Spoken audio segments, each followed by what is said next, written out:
우리의 삶이 말씀 가운데 풍성할 수 있도록 축복해 주시옵소서. 하나님 성령의 역사하심을 통하여 교통하심을 통하여 우리에게 말씀하시고 우리가 듣는 귀한 시간 허락하여 주시며 우리의 마음속에 하나님의 말씀을 그대로 사모하는 마음으로 주의 말씀이 우리 가운데 힘이 되고 에너지가 되며 지혜로 살아서 역사하는 놀라운 역사가 있도록 축복해 주시옵소서. 하나님 앞에 시종일관을 맡기오니 함께 하심을 믿사옵고 예수님 이름으로 기도합니다. 아멘. 여러분 오늘 같이 말씀을 읽었는데 주보를 이렇게 보시면은 여기 앞에 있는 그림과 같이 사람이 또 다른 한 사람을 쳐 죽이는 그런 아주 잔인한 모습이 있습니다. 어떻게 보면 참 이 주보에 이런 그림이 올라와도 될까 이런 생각이 들 정도로 이런 모습이 여기 이렇게 그려져 있죠. 이 그림의 내용이 바로 오늘 읽은 창세기 4장 1절에서 12절까지에 있는 말씀입니다. 이 말씀을 이렇게 보게 된 것은 우리 같이 이제 한 해를 시작하면서 창세기부터 우리 같이 읽어 내려가는데 주보에 이제 소개해 드린 것처럼 쭉 읽다 보면은 이 말씀을 이제 보게 되는 겁니다. 이 말씀을 이렇게 읽는 중에 말씀을 보는 중에 이런 감동이 왔고 또 이 말씀을 읽는 중에 이런 제목이 제 마음에 와 닿았습니다. 가인, 그러면 여러분 잘 알죠? 그 책 속에서도 뭐 유명한 그 책들이 있죠. 가인의 후예, 카인의 후예. 그래서 살인자의 후예. 우리 인간의 본성 속에는 살인의 어떤 본능이 있다라는 것을 이제 그 이야기하는 내용의 책입니다. 그게 다 어디서 왔냐면은 창세기. 사람의 본성에 대해서 사람의 뭐 이제 그 신학적으로 얘기하면 인간관이죠. 사람에 대해서 이야기를 할 때 사람의 본성, 사람의 속성에 대해서 이야기를 할 때 창세기 1장, 2장, 3장 통해서 아담과 하와를 지으셨고 그 아담과 하와 속에 반항한 그 본능이 태초부터 있어 왔던 것을 우리에게 이야기를 해주고 그 다음 이제 그 다음 세대인 가인에게 화제를 이렇게 돌리면서 이제 살인, 악한 그 본성에 대해서 가인을 이야기하면서 의인은 없나니 하나도 없다라는 그런 로마서에 있는 말씀처럼 우리 인간에 대해서, 인간의 본 모습에 대해서 성경이 말하고 있습니다. 이것을 보면서 과연 가인이 이렇게 날 때부터 저주를 받았고 날 때부터 악한 사람이었는가라는 그 질문을 던지면서 말씀을 이렇게 읽는 중에 발견한 것이 가인은 처음부터 악한 사람이 아니었다는 겁니다. 가인 역시 행복하기를 원했고 가인 역시 행복을 찾아서 나름대로의 최선을 살았고 선택을 해왔던 사람이었던 평범한 인간이었음을 우리에게 보여주고 있습니다. 그런데 어떻게 이 가인의 이게 삶 속에서 이렇게 잔인한 포악무도한 이러한 그 모습을 비추게 되고 인류의 역사가 이 죄로부터 시작했다는 것을 성경은 적나라하게 우리에게 표현하고 있는 것일까 지적하고 적나라하게 우리의 그 본성에 대해서 이렇게 이야기를 하고 있는 것일까라는 것을 생각을 해볼 수 있게 됩니다. 가인의 이야기입니다. 그러니까 오늘 같이 나누려고 하는 이야기는 가인의 이야기입니다. 가인에 대해서 이제 창세기 4장 1절부터 이렇게 쭉 보게 되니까 1절을 보니까 가인이 태어날 때 우리 그 자녀들이 태어날 때처럼 아담과 하와가 상당히 그 아들을 보면서 행복해했던 모습을 보게 됩니다. 아담과 하와가 어떤 상황이었죠? 이 상황에서는 하나님 앞에서 하나님을 거역함으로 어디에서 쫓겨났죠? 에덴에서 쫓겨났습니다. 하나님께서 행복한 사람으로 복된 삶을 누리라고 에덴까지 다 주셨는데 그곳에서 하나님께서 계획하지 않았던 그런 일을 선택함으로 인해서 어떻게 보면은 이 아담과 하와도 저주받았던 그런 상황이었습니다. 그런데 여기 이렇게 보니까 아담이 그 아내 하와와 동침하니 그녀가 임신해 가인을 낳고 말했습니다. 다 같이 한번 읽어볼까요? 시작. 여호와의 도우심으로 내가 아들을 얻었다. 에덴 동산, 그 화려했던 행복했던 그곳에서 쫓겨나서 이제 불행의 시작이라고 볼 수 있는 그 이야기가 진행되고 있는 중에도 하나님께서는 저들을 도우셨고 저들을 도우심으로 저들에게 소중한 생명을 허락해 주신 겁니다. 행복했을까요? 행복하지 않았을까요? 예. 뭐 자녀들이 나중에 속을 많이 썩인다고 해도 그 낳는 순간 얼마나 행복했습니까? 그렇죠? 항상 너무너무 행복하죠. 근데 지금 행복하지 않으세요? 예. 뭐 행복이라고까지는 말하기는 좀 그렇지만 이렇게 얘기할 수도 있어요. 그렇지만 있는 것 자체가 행복한 거죠. 예. 하나님께서 가인을 주실 때 가정의 행복이 저들에게 주어진 겁니다. 예. 하나님께서 한 관계를 허락하시고 그 부부의 관계가 자녀와의 관계를 맺어주신 것 너무너무 행복한 거였고 아담과 하와는 이게 순전히 하나님의 뭐요? 은혜였습니다. 감사합니다. 할렐루야! 라고 이야기를 했던 거죠. 그 행복한 두 아들은 이제 세상에 나와서 나름대로 열심히 살았습니다. 2절에 보면은 그리고 하와는 다시 가인의 동생 아벨을 낳았습니다. 아벨은 양을 치는 사람이 되고 가인은 농사를 짓는 사람이 되었습니다. 자기 길을 잘 찾아갔나요? 못 찾아갔나요? 예, 가만히 보니까 잘 찾아간 것 같죠. 가인이 나중에는 이상한 그 소식이 들려왔지만 그 사람의 생애는 행복한 시작이었고 살아가는 그 모습도 행복한 길을 걸어가고 있었습니다. 자기가 원하는 것을 하고 있는 사람들이에요. 아벨은 양을 치는 사람이 됐고 가인은 농사를 짓는 사람이 되었습니다. 여기서 한 번 더 조금 더 생각해 보면 누가 더 부자였을까요? 그걸 어떻게 알아요? 그렇죠?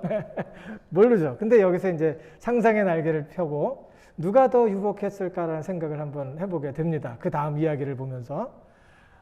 그렇죠. 양을 치는 사람은 목축업을 하는 사람이고 목축업을 하는 사람은 자기 집, 안정된 자기 집이 있었을까요? 예, 천막 치고 다니는 사람이에요. 그래서 지금도 이스라엘에 가면은 베두인이라고 해서 이 천막을 들고 다니면서 제자리에 있지 못하고 이렇게 다니는 사람이에요. 제가 이라크에 갔을 때, 이제 이라크에 가서 이제 디플로에 갔을 때, 보니까, 천막 치는 사람들도 제법 살더라고요. 거기에 큰 천막이 있고 위에는 그 울타리가 쭉 있어요. 지금 그 철조망 같이 이렇게 울타리를 딱 만들어 놓고 아주 넓어요. 넓게 해놓고서, 이제 그 천막을 쳐놨는데 아주 멋있게, 쳐봤자 천막이죠. 네, 천막인데 그 옆에 멀세이드 벤츠가 몇 대가 있습니다. 네, 지금 여기서 보면 이제 홈레스 집은 없는데 차는 좋은 거 타고 다니는 이런 사람들. 거기 보니까 경찰들도 멀세이드 벤츠 오토바이 타고 다니더라고요. 이런 것들을 타고 다니고 그랬지만 이 사람들에게는 화려한 집, 제대로 만들어진 집이 없었던 것 같아요. 아벨이 가난했을까요? 가인이 더 가난했을까요? 예, 농사를 짓는 사람은 한 곳에 정착을 할 수 있어서 한 곳에서 정착하면서 자손을 낳게 되고 그 자손들과 함께 문화를 만들어 갈 수 있어요. 어떻게 보면은 이 넓은 땅에서 많은 곡식을 거둬들이는 그 사람들이 더 부자였던 것 같아요. 제가 이것을 이야기하는 이유가 있습니다. 행복한 두 아들이었고 가인은 더 행복했던 것 같아요. 그럴까요? 안 그럴까요? 이렇게 생각하면 그럴 수 있겠죠? 근데 무슨 일이 벌어졌습니까? 3절에 보니까 세월이 흐른 후 가인은 땅에서 난 것을 여호와께 제물로 가져오고 아벨은 자기 양떼의 첫 새끼들과 양떼의 기름을 제물로 가져왔습니다. 예. 더 유복하고 더 많은 것을 가지고 있었던 사람이 하나님과의 관계와, 그리고 제사 드리는 것은 하나님과의 관계를 말하죠.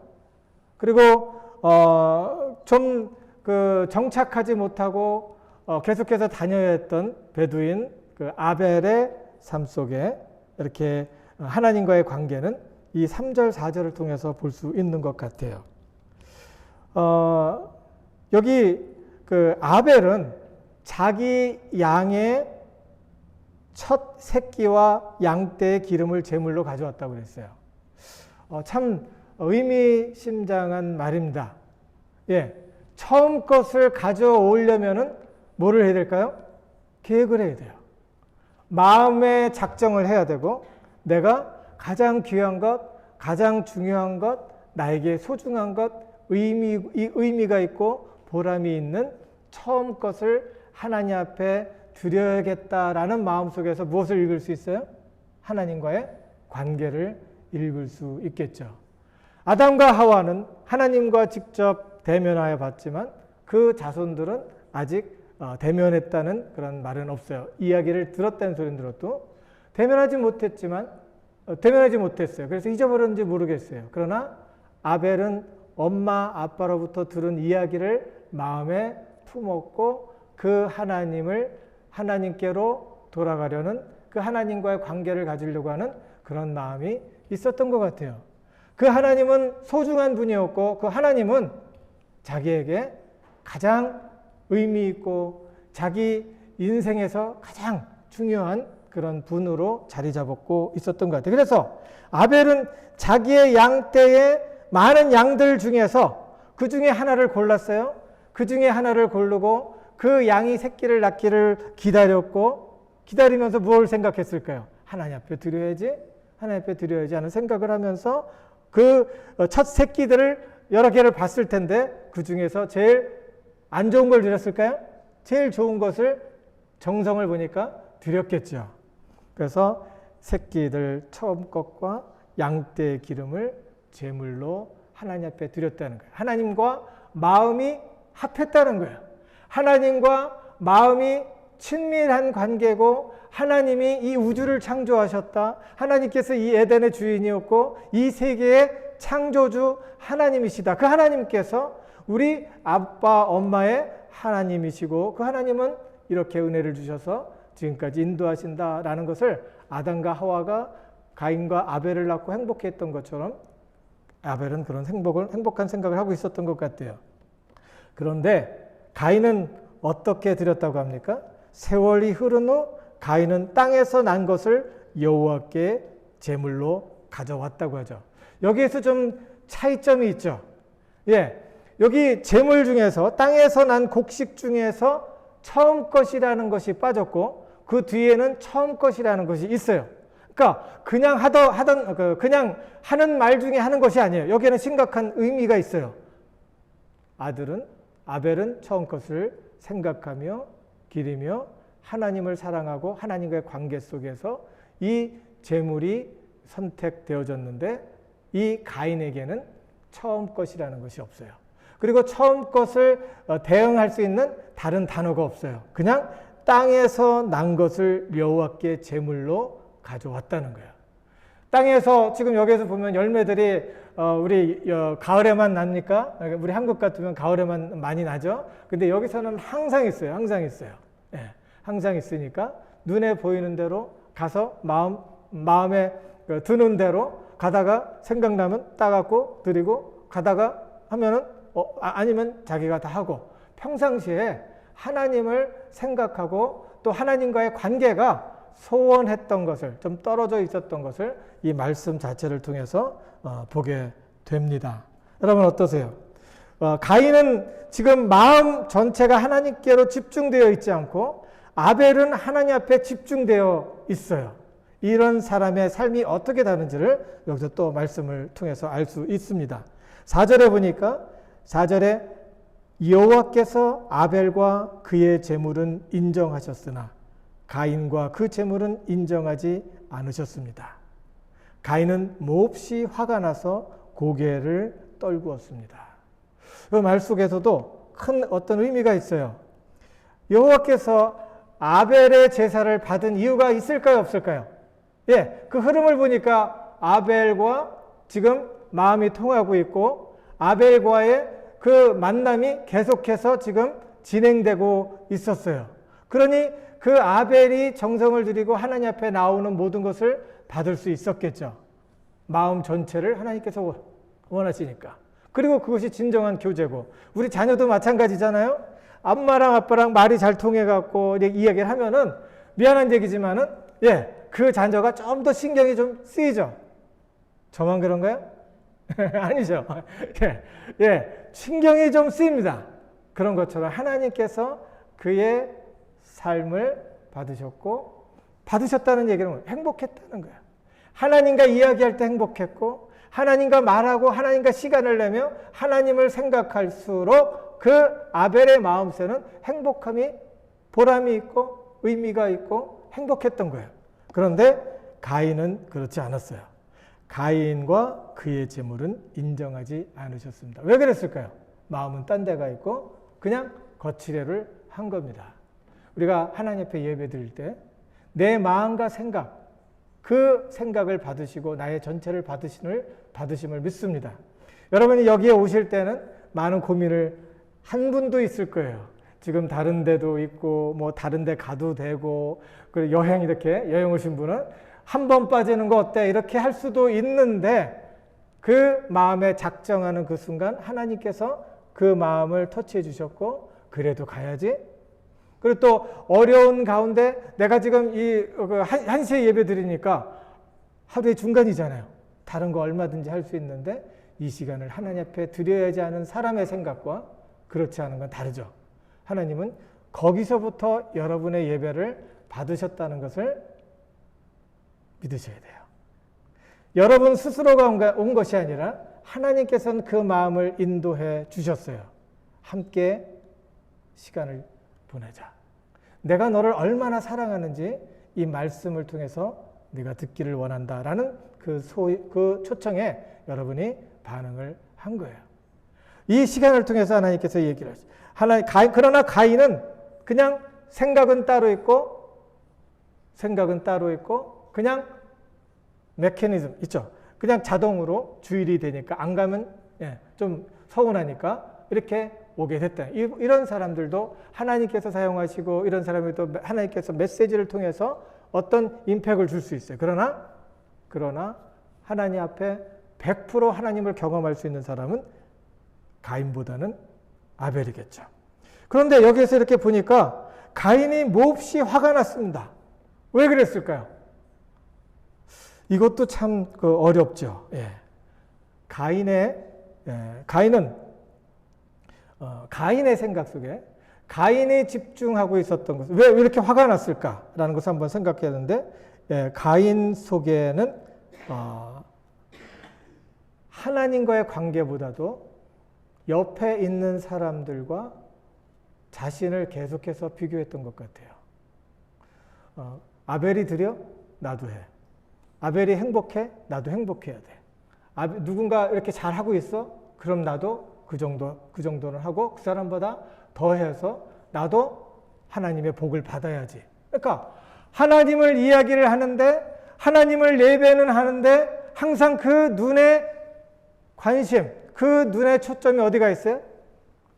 하나님께로 안 들어가 있고, 하나님과 나와의 관계 속에서 내가 행복할 수 있어야 되는데 사람들을 보면서 주시하면서 사람들에게 집중하는 거예요. 집중하다가 보니까 비교하게 되고, 비교하다 보니까 저 사람은 뭔데 나보다 많이 가졌지? 저 사람은 나보다 못한 거 보니까 성실하게 일하지 않아서 그랬을 거야. 이러면서 판단하면서 그 마음속에 계속해서 비교하기 시작합니다. 그렇게 되는 중에 아벨을 보니까 아벨이 행복한 것을 보니까 아벨의 제사를 받은 것 같고 나는 안 받는 것 같으니 하나님 불공평해요 라고 이야기를 하는 거예요. 그러니까 마음에 화가 났어요. 비교하기 시작하면 그 마음에 분노로 가득 찬다는 겁니다.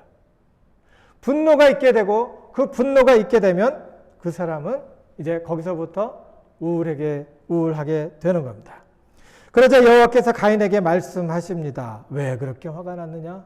또 왜 이렇게 화가 났느냐? 고개를 떨구었느냐라고 이야기하죠. 하나님께서 물으세요. 너 왜 그렇게 화가 났니? 너의 가는 길과 방향이 제대로 되어 있다면 행복한데 그렇지 않으면 불행해 라고 이야기하는 거예요. 내가 옳다면 어째서 얼굴을 들지 못하느냐? 다른 말로 하면 내가 지금 하고 있는 일들이 방향이 제대로 되어 있고 내 마음이 그쪽으로 제대로 가고 있다고 하면 내가 아무런 일이 없을 텐데 내가 얼굴을 들지 못하고 그 마음에 분노가 있는 이유가 무엇이냐라고 물어보는 겁니다. 그러면서 하는 얘기죠. 내가 너의 가는 길이 방향이 제대로 있으면 행복한데 그렇지 않으면 불행하다는 거예요. 너의 가는 길과 방향이 제대로 되어 있지 않으면 불행이 너를 기다린다는 거예요. 내 마음을 비교하는 것을 가득 채우면 마음의 분노가 너를 지배할 거야 라고 하는 이야기입니다. 너는 죄를 다스려야 돼 라는 말로 비교하지 말고 하나님께서 주신 은혜에 집중해라 라고 하는 이야기입니다. 그러면 행복할 거야 라고 이야기를 하는 거예요. 시드니 해리스라는 사람은 이렇게 이야기했다고 합니다. 행복은 방향이지 장소가 아니라는 거예요. 아주 그 평범한 말 같지 않아요? 행복은 나의 방향에 있지, 내가 보는 것, 내가 가는 곳 그곳의 방향에 있지, 지금 만져지는 것, 그리고 또 지금 느껴지는 것, 그것에 있지 않다는 거예요. 방향이 하나님께로 향하고 하나님과 집중할 때 하나님께서 나한테 말씀하시죠. 어떤 하나님인 것을 우리에게 알려주는 거예요. 이렇게 해서 방향이 제대로 돼 있어. 바로 그곳에서 행복을 찾을 수 있는 거예요. 하나님을 향해 집중하시기 바랍니다. 자꾸 비교하고 나는 불행해 라고 말하면 분노로 마음이 채워지고 그 마음은 썩어서 불행하다가 비참한 최후를 맞이하게 됩니다. 이게 하나님의 말씀이고 장담합니다. 비참하고 싶지 않으면 옆에 있는 사람과 비교하지 말고 하나님 앞에 집중해야 됩니다. 하나님께서 나에게 주신 것에 대해서 감사하고 내 삶 속에서 하나님이 주신 의미, 가치에 대해서 감사함으로 받아들일 때 내가 하나님이 예비하신 좋은 것들을 볼 수 있게 되는 겁니다. 사람들이 같이 있고 싶어도 같이 있을 수 없을 때가 있습니다. 입을 열면 독한 창질이 나오고 사람을 힘들게 하는 사람들의 그 말을 들으면서 누가 그 사람 근처에 가고 싶겠습니까? 항상 비교하는 사람, 그리고 항상 마음의 분노를 품고 불공평하다라는 것이 내 속에 있고 짜증이 내 속에 있으며 그 말을 하게 되고 불평하고 불만하고 그런 사람 옆에 누가 가고 싶냐는 거예요. 여러분 그런 사람 옆에 가고 싶어요? 그런 사람 옆에 가면 안 돼요. 내 영혼도 상해요. 내 영혼도 상해요. 자꾸 사랑 그러면서 막 가려고 하는데 내 영혼이 상하지 않으려면 먼저 하나님께로 오고 충만하게 에너지를 받은 다음에 견딜만 하면 가서 그 사람한테 미니스트를 할 수 있어도 그 사람 옆에 가서 영향을 받으면 안 돼요. 그러면 내 영혼도 죽는 거예요. 그 말, 분노, 좌절, 우울함, 그리고 경로, 광난기 이런 것이 많고 그것을 표현하는 사람들, 이런 사람은 비참할 수밖에 없는 거예요. 바로 이겁니다. 그러나 내가 옳지 않았다면 죄가 문 밖에서 도사리고 있을 것이다. 죄가 너를 지배하려 하니 너는 죄를 다스려야 한다. 여기서 문 밖에서 도사린다는 건 뭐냐면은 이 대문이 있잖아요. 그럼 그 옆에서 이렇게 하고 기다리고 있는 거예요. 이렇게 하고. 그리고 틈만 있으면 얼른 일어나갖고 들어가려고. 마음에 비교하는 것이 있고, 그리고 또 그 마음 속에 불공평한 것으로 원망하고 또 그 마음속에 분노를 채우면 그 분노가 문 밖에서 이렇게 쪼그리고 있다가 기회만 보면 와 하고 달려드는 거예요. 이 말이에요. 죄가 문 앞에 도사리고 있을 것이다. 죄가 너를 지배하려고 하니까, 너의 분노와 너의 말이 너를 지배하려고 하니까 너는 그 죄를 다스려야 된다. 그 죄에 질질 끌려다니면 안 된다라고 하나님께서 가인이 살인하기 전에 경고해 주셨어요. 근데 어떤 결과가 났습니까? 가인이 자기 동생 아벨에게 말해. 그들이 들에 나가 있을 때 가인이 일어나서 그 동생 아벨을 쳐 죽이니라. 예.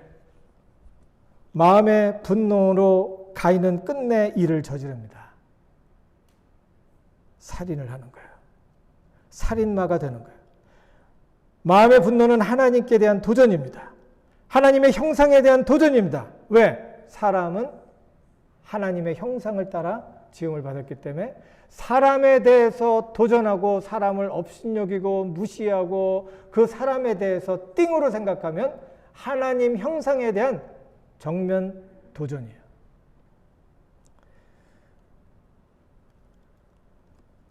자신의 인생을 최선으로 이끌어갈 수 있는 절대자 하나님께 도전하고 맘먹고 내가 내 인생의 하나님이 되면 누가 그 마음을 핸들해 주겠어요?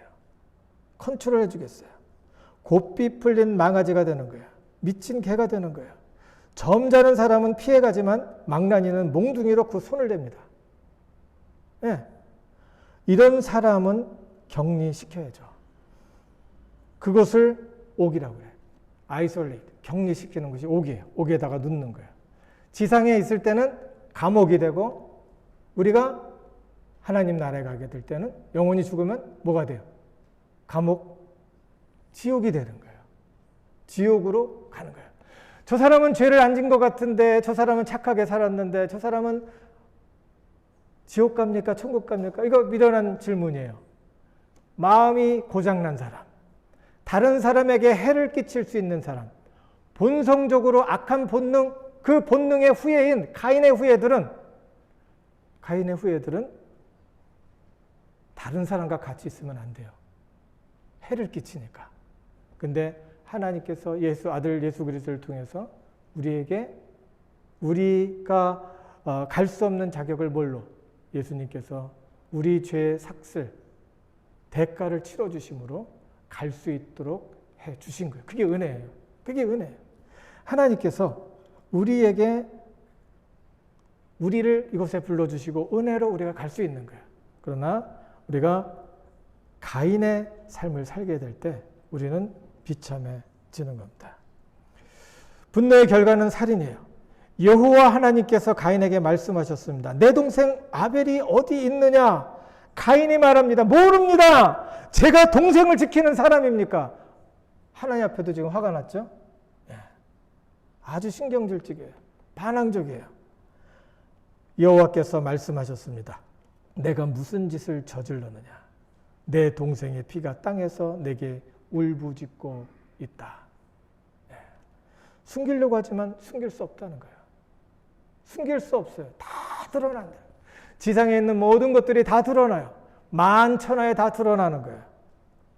이제 너는 입을 벌려 내 동생의 피를 받은 땅으로부터 저주를 받을 것이다. 내 인생이 평탄하지 못할 것이다. 너만 알고 있는 것 같은데 하나님께서 너 죄 졌으니까 막 쫓아다니면서 막 괴롭힌다는 소리가 아니에요. 자기가 그것을 선택한 거고 그 선택한 것으로 인해서 환경이 오염이 되어버렸어요. 관계가 오염이 되어버렸어요. 그래서 복잡해지는 거예요. 관계가 막 복잡해지고 내가 한 그런 죄의 대가를 이렇게 저렇게 치를 수밖에 없고 그런 것으로 인해서 내 삶이 이제 이상하게 돌아가는 거예요. 저주를 받는다는 것은 하나님께서 내 말 안 들었기 때문에 내가 너 저주한다. 너 내 말 들어야지. 이 독재자가 하는 그런 말이 아니에요. 우리를 사랑하고 죽기까지 사랑하신 그 예수님께서는 우리가 어떻게 해야지 산다는 것을 알고 계시는 하나님이에요. 그 하나님께서 말씀하시는 거예요. 그러지 않기를 바랬는데 네가 그랬다는 거야. 그리고 12절에 보니까 내가 땅을 일궈도 다시는 땅이 내게 그 결실을 내어주지 않을 것이며 너는 땅으로부터 도망해 떠도는 사람이 될 것이다. 떠도는 사람. 마음에 쉼이 없는 사람이 될 것이라는 거야. 악한 마음이 있고 내가 과거가 너무 복잡하고 그러면 내 마음이 어떻겠습니까? 항상 복잡한 거예요. 집중을 할 수가 있을까요? 못해요. 가장 큰, 그 성경에서 말하고 있는 가장 큰 것이 뭐냐면은 죄책감이에요. 죄를 지은 것은 누가 말하지 않아도 느껴지는 거고 자기가 그것을 하면 안 된다는 것을 느끼고 있는 거예요. 그 죄책감이 나의 관계를 이상하게 만드는 거예요. 나는 거기에 끌려다니면서 그것으로 인해서 인생이 황량해지는 거예요. 인생이. 떠도는 사람이 된다는 거예요. 한 곳에서 정착할 수가 없어요. 이거 좋은가? 사람에게 집중하는 사람들은 이게 좋은가? 저게 좋은가? 저쪽 가니까 더 좋아 보이고 저쪽 가니까 더 좋아 보이고. 운전할 때 마찬가지죠. 운전할 때도 이렇게 보면 이게 빠를 것 같아 막 갔는데 이게 더 느리고 그럼 또 갔어요. 근데 또 저게 빠르고 또 저게 빠르고 이러죠. 막 왔다 갔다 하죠. 그러다가 뭐예요? 사고 나는 거예요. 사고. 이렇게 떠도는 사람이 된다는 거예요. 행복에 대해서 이야기한 것을 한번 이렇게 찾아보니까 이런 말이 있더라고요. 행복은 우리에게 달려있다. 유명한 철학자죠. 행복은 우리에게 달려 있습니다. 내가 무엇을 선택하느냐에 달려 있어요. 첫 번째, 비교하는 마음, 마음의 분노. 이것에서 자기를 다스려야 돼요. 죄가 너를 지배하려 하니 너는 죄를 다스려야 한다. 내가 지금 컨트롤하고 싶은데 잘 안 돼요. 그럼 뭘로 채워야 돼요? 하나님의 말씀으로 채우고 우리 암송하잖아요. 암송한 말씀으로 채울 때 나도 모르게 내가 생각하고 싶지 않고 가고 싶지 않은 것들이 이렇게 사라지는 것을 보게 돼요. 근데 이거 해서는 안 돼. 뭐 요거 해서는 안 돼. 이렇게 해서 안 할 거야, 안 할 거야 그러면 더 집착하게 된대요, 사람이. 그러니까 하나님의 말씀으로 채우셔서 비교하지 말고 하나님 앞에 집중하세요. 하나님 은혜를 감사합니다. 나에게 주신 은혜가 족합니다. 하나님, 내 모습 이대로가 하나님께서 주신 큰 복입니다. 감사합니다. 내가 활용할 수 있는 것들이 이렇게 있네요. 나뿐만 아니라 내 주변에 있는 사람을 열심히 돌보다가 하나님 앞에 갈 수 있도록 내 삶을 지켜주세요. 나는 행복합니다. 하나님 나의 모든 것을 받으시며 하나님과 가까이 가면 갈수록 나는 행복합니다. 라고 이야기를 하는 거예요. 이렇게 마음의 분노를 다스리는 법, 하나님의 말씀으로 채우시기 바랍니다. 그리고 다 같이 읽어볼까요? 시작. 말씀에 따라 조심하며 사는 사람은 일이 잘 되고 주님을 믿는 사람은 행복하다. 잠언 16장 20절에 있는 버전이에요. 조심조심하는 거예요. 말씀에 따라 조심조심 생각하고 우리 몸은 적은 에너지로 생각을 해야 되는 거예요. 우리 몸은 적은 에너지로 생존을 하려고 그래요. 그래서 생각하면 머리가 아프고 에너지를 태워야 합니다. 그래서 기계적으로 본능적으로 생각하지 않고 넘어가려고 해요. 그러면 넘어진다는 거예요. 조심조심 하나님께서 주신 말씀을 생각하며 판단하고 의지를 다해서 행동을 해야 됩니다. 계속 반복함으로 좋은 습관을 만들어야 돼요. 그리고 거룩한 환경, 내 영혼과 내 삶이 거룩하고 건강한 환경, 관계가 거룩한 환경을 만들어 가야 돼요.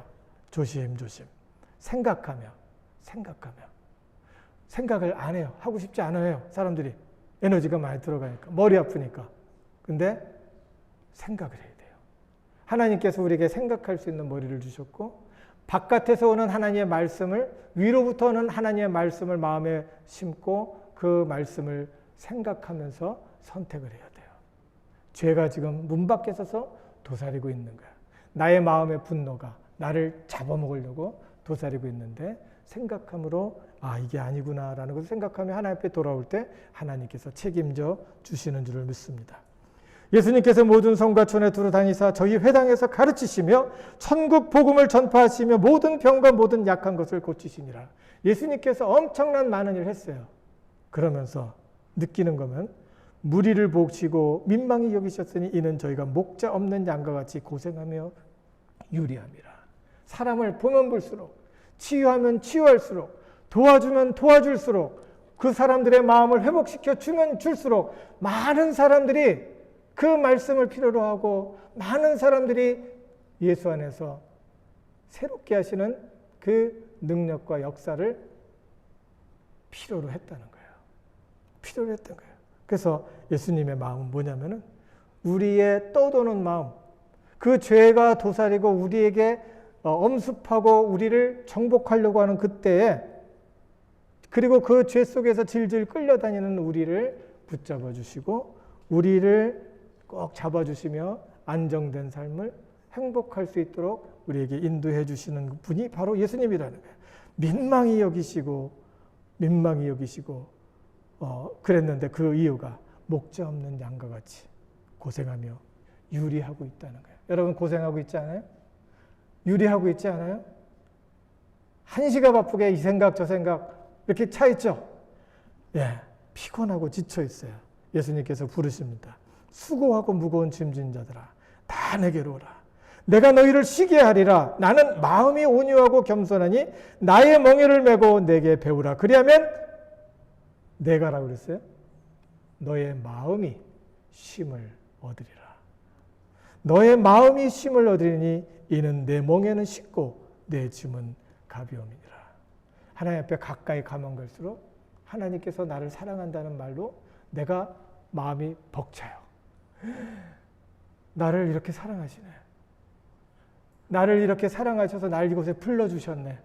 나 오늘 예배 시간에 안 오고 다른 일 할 수 있었는데 하나님께서 날 이곳에 불러주시고 이 말씀 주시네. 할렐루야. 감사합니다.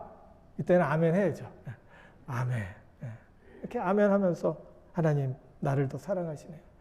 하나님 앞에 오라고 해서 갔더니 나를 질질 끌고 다니는 게 아니라 나를 이렇게 들어주시고 나의 인생의 가치, 나의 소중함을 알려주시고 내가 살아야 되는 이유와 내가 어떻게 살면 보람 있고 가치 있는 내 인생의 가치를 알려주시니 감사합니다. 이것이 하나님께서 주시는 멍이에요. 오라는 거예요. 그리고 들으라는 거예요. 그리고 해보라는 거예요. 뭐야? 사랑하라는 거예요. 내가 사랑한 것처럼 너희도 사랑하라는 거예요. 다른 사람에 대해서 내가 리스펙트를 해주고 존중해주면 그 사람이 나를 막 어떻게 하려고 그럴까요? 네. 내가 존중해주면 맨 처음에 그 사람이 믿지 못해갖고 나한테 막 함부로 할 수 있어요. 그렇지만 그것이 진심인 것을 느끼게 되면 그 사람이 나를 무진장 사랑해준다는 거예요. 사랑을 해주려고 했는데 나중에 보니까 더 큰 사랑이 내 가운데 기다렸다가 내 인생을 더 풍성하게 해주는 거예요. 사랑은 급기가 아니에요. 사랑은 우리 인생의 값진 보배예요. 그 사랑 때문에 우리가 살 수 있고 내 인생의 의미를 찾을 수 있는 겁니다. 하나님의 귀하신 은혜가 이 말씀을 듣는 우리 사랑하는 성도님들 위해 크게 임하기를 바랍니다. 예수님께 집중하시기 바랍니다. 기도하겠습니다. 하나님 은혜를 감사합니다. 지금 이 시간 하나님께서 우리 함께 하시고 우리에게 말씀 주시니 감사합니다. 하나님, 가인의 실수, 사람에게 집중하지 않도록 인도하시고 하나님 앞에 집중함으로 사람에게 집중할 수 있는 법을 배울 수 있도록 축복하여 주시옵소서. 우리의 삶 속에 비교하지 않도록 인도하시고 하나님께서 주신 은혜에 좋게 하며 감사와 찬양으로 우리에게 주어진 인생을 풍성하게 살 수 있도록 축복해 주시옵소서. 하나님, 이 시간 우리를 축복하시고 인도해 주심을 감사드립니다. 우리를 권하신 예수님 이름으로 감사하며 기도드립니다. 아멘.